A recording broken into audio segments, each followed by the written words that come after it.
A one, a two, a one, two, three, four.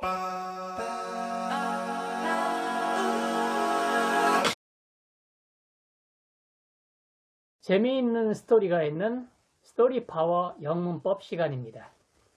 오늘 여러분들을 위해서 선생님이 귀한 친구들을 입양해 왔습니다. 짜잔! 바로 빅버드하고 엘모예요. 이 친구들은 영어를 참 잘합니다. 미국에서 태어났거든요. 그렇지만은 한번 잠깐 물어볼까요? 빅버드, 영문법 배워본 적 있니? 아니요, 저는 영문법을 배워본 적은 없어요. 그렇지만 영어 잘해요.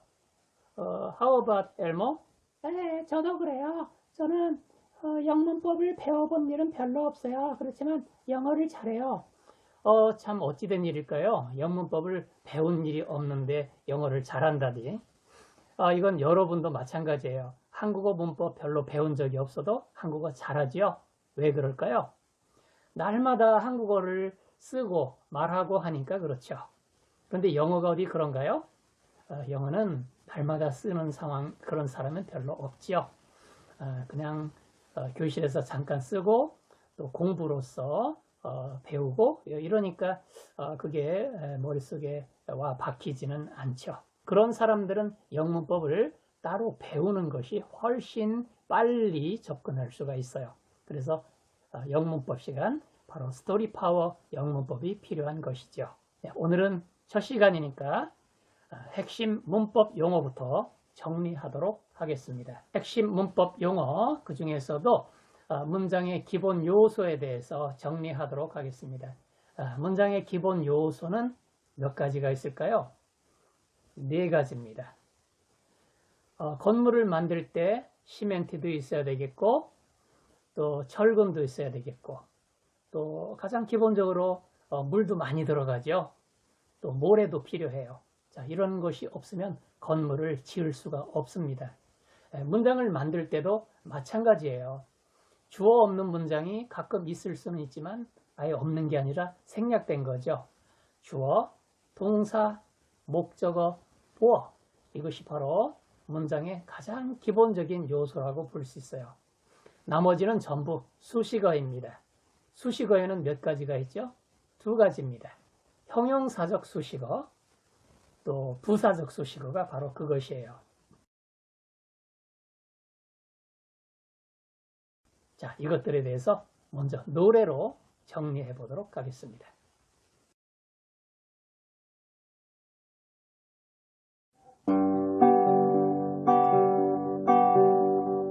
문장 구성 요소는 S복이래. 나머지는 수식어, 형용사, 부사.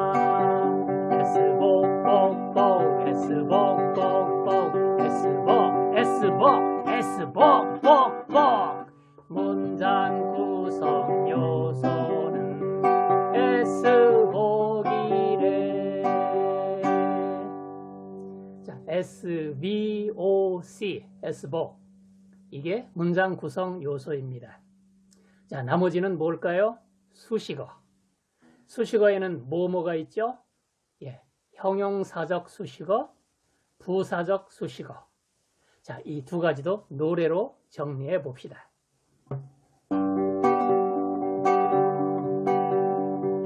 형용사는 명사를 꾸며주고요. 부사는 다른 것을 꾸며준대요. 동형용 부사, 동형용 부사, 동형용 부사, 동사, 형용사, 부사. 수식어는 S복, 꾸며준대요. 자, 문장 구성 요소 4개와 수식어 2종류를 이제 정리했습니다. 여러분, 영문법을 공부할 때 제일 먼저 해야 할 일은 문법 용어를 잘 정리해 두는 것입니다. 그것이 무엇을 의미하는지, 그래서 그것을 가지고 어떻게 내용을 전개하고 설명하고 하는지 정확하게 알지 못하면 문장을 정확하게 파악하는데 많은 지장을 받게 됩니다. 자, 그런 의미에서 한번 정리하고 갈까요? 자, 네모 속에 보시면 문장을 구성하는 요소는 4가지라고 아까 설명했습니다. 바로 주어, 동사, 목적어, 보어. 자, 줄여서 S복이라고 합시다. S복, S복, S복입니다. 자, 이것 이외에 나머지는 전부 꾸며주는 말, 즉 수식어라고 볼 수 있어요. S복을 제외한 나머지입니다. 자, 그 수식어에는 2종류가 있습니다. 하나는 형용사적인 성격을 갖고 있는 것이고 또 하나는 부사적인 성격을 갖고 있는 겁니다. 수식어에는 몇 가지라고요? 2가지가 있습니다. 자, 아까 설명했던 부분 한 번 더 하죠. 문장이 뭐냐? 하나 또는 그 이상의 단어가 모여서 한 가지 정돈된 생각이나 느낌, 감정 등을 나타내는 말, 이게 바로 문장입니다. 이걸 글로 쓸 수도 있고 말로 표현할 수도 있죠. 자, 2번째, 이런 문장을 글로 쓸 때는 첫 글자는 반드시 대문자로 써야 합니다. 그리고 문장의 끝에는 그것이 끝났다라고 하는 것을 의미할 때 마침표, 의문의 뜻을 담는 물음표, 느낌의 뜻을 담을 때 감탄문을 주로 표현할 때 느낌표를 붙이게 되죠. 그리고 대부분의 문장은 주제가 되는 주부와 주제를 서술해주는 술부 둘로 나누어 볼 수 있습니다. 주부는 주어가 들어있는 부분이고 술부는 동사가 들어있어서 설명해주는 부분입니다. 술이라고 하는 건 서술해준다, 설명해준다 라는 뜻이에요. 그래서 주부가 간단하게 주어 하나로만 이루어지는 경우가 있죠. I like fish. 나는 물고기를 좋아해, 생선을 좋아해. 자, 이 문장을 한 번만 나눈다면 바로 여기입니다. 자, 2번째 문장은 주어 부분이 조금 복잡해졌어요. 주어는 the fish. 자, 이게 주어인데 그 뒤에 on the dish이라고 하는 말이 덧붙어 있네요. 이게 뭘까요? 예, 이게 바로 수식어입니다. 뒤에서 앞에 있는 주어를 설명해 주는 부분이에요. 생선, 어떤 생선? on the dish, 접시 위에 있는 생선은 is delicious, 맛이 있어요. 자, 역시 주부와 술부로 단칼에 한번 나누어 볼 수 있습니다. 자, 문장을 나누어 보는 이유는 그 문장을 이해하기가 쉽기 때문에 그렇습니다. 그래서 문장 요소와 수식어를 파악해 보는 일, 특히 정확하게 파악해 보는 일을 되게 중요한데요. 문장 요소, S복을 가지고 판단해 볼 수 있고요. 그것을 제외한 나머지는 수식어다. 수식어에는 뭐가 있다고 했어요? 2가지. 형용사적 수식어와 부사적 수식어가 있다고 설명했습니다. 예문에서 한 번 더 설명하겠습니다.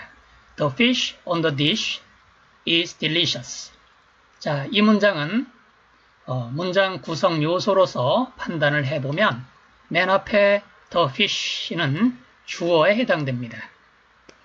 그 다음에 on the dish는 그 주어를 수식해주는 수식어입니다. 주어를 수식해주고 있기 때문에 형용사적인 성격을 갖고 있어요.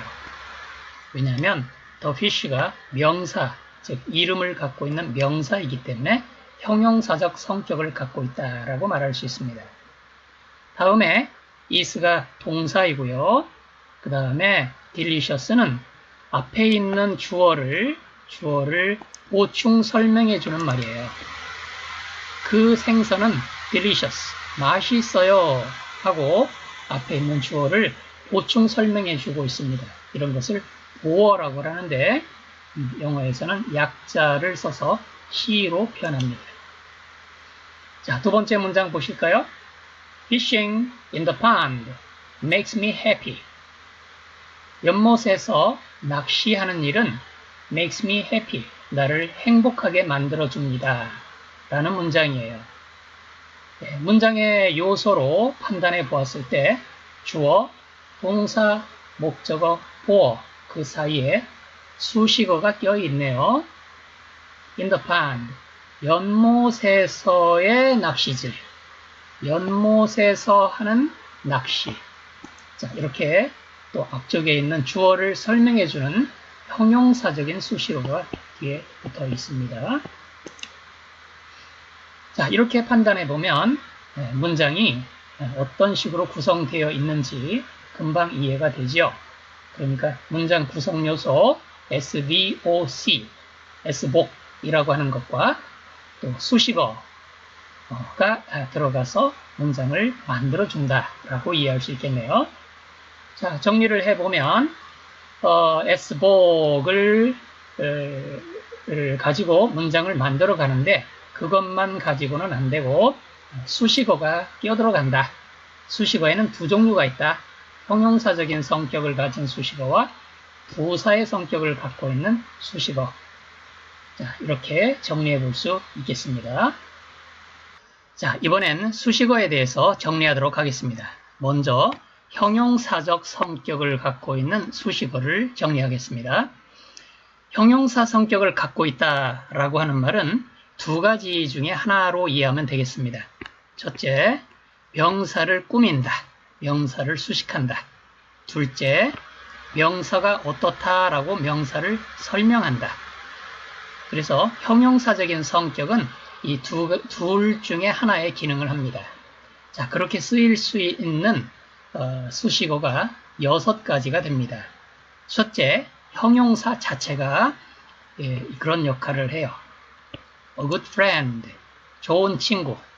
자, 이렇게 뒤에 있는 friend라는 명사를 수식해 주기 때문에 앞에 있는 그것은 형용사입니다. 자, 둘째, 명사가 또 다른 명사를 꾸며주는 형용사 역할을 할 때가 있어요. High school student. 이때 이 high school은 고등학교인데 student는 명사이고요. 명사 앞에서 high school이 또 다른 명사인데 명사 앞에 놓였을 때는 뒤에 나오는 명사를 꾸며주는 그런 역할을 할 수가 있어요. 그래서 형용사 성격을 갖고 있는 명사다라고 볼 수 있겠죠. 자, 세 번째는 부정사입니다. Armstrong was the first man to land on the moon. 암스트롱은 달에 착륙한 최초의 인간이었습니다. 자, 여기에서 to land, 착륙한이라고 하는 to 부정사는 뒤에서 앞에 있는 명사 man을 수식하고 있습니다. to 부정사가 명사를 꾸며주는 형용사로 쓰인 것이죠. 형용사 성격의 수식어 분명합니다. 넷째, 분사가 형용사 역할을 많이 합니다. A drowning man will catch at a straw. 자, 속담인데요. 물에 빠진 사람은 drowning man, 물에 빠진 사람은 지푸라기라도 잡으려고 한다. 자, 속담이니까 잘 외워두시고요. 앞에 있는 drowning은 ing가 붙었으니까 현재 분사인데 이 현재 분사가 지금 뒤에 있는 man을 꾸미는 형용사로 사용되고 있는 것입니다. 자, 다섯 번째, 전치사와 명사가 합쳐져서 형용사구가 될 때가 있어요. 형용사구가 된다는 것은 아까 위에서 1번, 2번 정리했듯이 이런 식으로 꾸며준다는 거죠. He is a man of ability. 그는 능력 있는 남자야. 자, 그래서 좀 더 이해를 쉽게 하도록 하기 위해서 이렇게 정리해 볼 수 있겠습니다. He is, 자, 이 문장은 이렇게 바꿔 써도 됩니다. He is unable, 능력이 있는 man. of 플러스 추상명사가 형용사로 쓰여서 명사를 꾸며줄 수 있는 겁니다. 그래서 of ability라고 하는 전치사 명사가 이번에는 형용사 구가 되어서 형용사 성격을 갖고 있는 수식어로 사용된 것입니다. 자, 좀 더 복잡한 거 볼까요?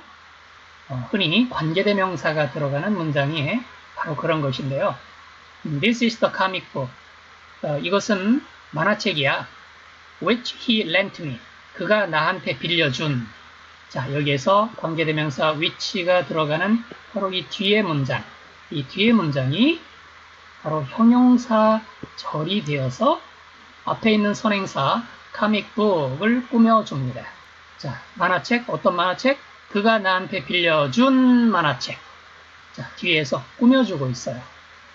이렇게 주어, 동사가 들어가는 것을 절이라고 부릅니다. 절. 그리고 앞에 있는 명사를 꾸며주는 역할을 하니까 이 절의 성격은 바로 형용사절이 되는 거죠. 자, 그래서 형용사 성격의 수식어에는 이렇게 6가지가 있다는 것을 여러분 꼭 기억해 두시기 바랍니다. 두 번째 수식어에는 부사 성격의 수식어가 있습니다. 이 부사 성격의 수식어는 동사, 형용사, 부사를 꾸미는 역할을 합니다. 자, 하나씩 볼까요? 첫째, 부사로서 꾸미는 사례입니다. He often comes late for class. 그는 종종 수업에 늦어요. 수업에 지각을 합니다. 자, 여기에서 이 open을 살펴보시면 그는 종종 옵니다. 자, 이 open은 동사 앞에서 이 동사를 꾸며주고 있어요. 동사를 꾸며주는 이 open은 바로 부사 성격을 갖고 있는 부사입니다. He looks quite strange. 그는 매우 이상하게 보여요. 모습이 매우 이상해요. 라는 뜻인데 여기에서 quite도 뒤에 있는 strange를 꾸며주는 strange는 형용사죠. 이 형용사를 꾸며주는 부사로서 바로 앞에서 수식하는 역할을 하고 있습니다. Thank you very much 라고 할 때 이 very much의 이 much는 뒤에서 앞에 있는 이 very와 같이 쓰이면서 의미를 강조하는 부사로 쓰인 것입니다. 그래서 동사를 수식하고 형용사를 수식하고 부사를 수식하는 이런 것들이 바로 부사 성격을 갖고 있는 수식어다. 이렇게 정리할 수 있겠습니다. 자, 이제 조금 더 복잡해진 형태로 볼까요? 바로 부사구입니다. 부정사가 부사구가 되어서 또 동사를 꾸며주는 그런 사례가 많습니다. We went to the shop. 우리는 그 가게에 갔어요. To buy some snacks. 간식을 약간 사기 위해서. 사기 위해서 갔어요. 사기 위해서 우리, 사기 위해서 가게, 사기 위해서 간식. 자, 연결이 잘 안 돼요. 그렇지만 사기 위해서 갔어요. 이렇게 동사에 연결시키면 해석이 자연스럽게 연결되죠. 그러므로 이 to buy는 앞에 있는 went라고 하는 동사를 꾸며주는 부사로 사용된 겁니다. 한 단어가 아니기 때문에 부사, 구, 이 구라고 하는 것은 덩어리라는 뜻이에요. 단어의 덩어리. 그래서 부사, 구가 지금 부사 성격의 수식어로 사용된 것이다. 부정사가 바로 그렇게 쓰인 거죠. 자, 두 번째는 전치사 플러스 명사가 부사구가 되어서 또 수식어가 되는 사례입니다. We can still have strawberries in the winter. 우리는 여전히 겨울철에 딸기를 먹을 수 있어요. 자, 이럴 때 in the winter라고 하는 말, 겨울철에 당신, 겨울철에 여전히, 겨울철에 딸기, 자, 이것보다는 겨울철에 먹을 수 있다라는 동사를 꾸며주는 그런 수식어로 보는 게 좋겠죠? 자, in the winter라고 하는 때를 나타내는 이 부사구는 앞에 있는 동사 have를 수식하는 부사 성격의 수식어입니다. 자, 이제 조금 더 복잡한 절의 경우를 살펴볼게요. They ran away. 그들은 도망쳤습니다. When they saw the policeman. 그들이 경찰관들을 보았을 때 그들은 도망쳤습니다. 자, 이 문장은 한 문장이지만 사실 그 속에 두 문장이 들어 있습니다. 그들은 도망쳤습니다. 한 문장. 그들이 경찰관을 보았을 때, 자, 두 개의 절 속에, 자, 앞에도 절이 하나, 뒤에도 절이 하나, 이 두 개의 절을 그 사이에서 연결시켜주는 when이라고 하는 접속사가 있습니다. 자, 이렇게 접속사가 이끌어가는 이런 절을 부사, 절 이렇게 부르는 거예요. 절이라고 할 때는 주어와 동사가 연결되는 문장을 절이라고 부릅니다. 자, 이럴 때 when이 이끄는 절은 뒤쪽에 붙어서 앞에 있는 동사를 꾸며주는 그런 역할을 해요. 뭐뭐 했을 때 도망쳤다. 뭐뭐 했을 때 그들하고 연결이 잘 안 되죠? 보았을 때 도망쳤다. 이렇게 앞에 있는 동사를 수식하는 걸로 보는 게 제일 자연스럽습니다. 그래서 부사 성격을 갖고 있는 그런 수식어죠. 다시 정리할까요? 부사 성격을 갖고 있는 수식어는 동사를 꾸미고 형용사를 꾸미고 부사를 꾸미는 그런 역할을 한다. 잘 기억해 두세요. 되게 중요합니다. 형용사적인 수식어와 부사적 수식어 두 종류가 있는데요. 형용사적 수식어는 가장 기본적으로 명사를 꾸며줍니다. 명사를 수식한다 이렇게 말도 하죠. 꾸며준다는 말을 한자말로 바꾸면 수식한다 이렇게 말할 수 있는 거예요. 같은 얘기입니다. 그래서 명사랑 관련을 깊게 맺고 있는 것이 바로 형용사적 수식어인데요.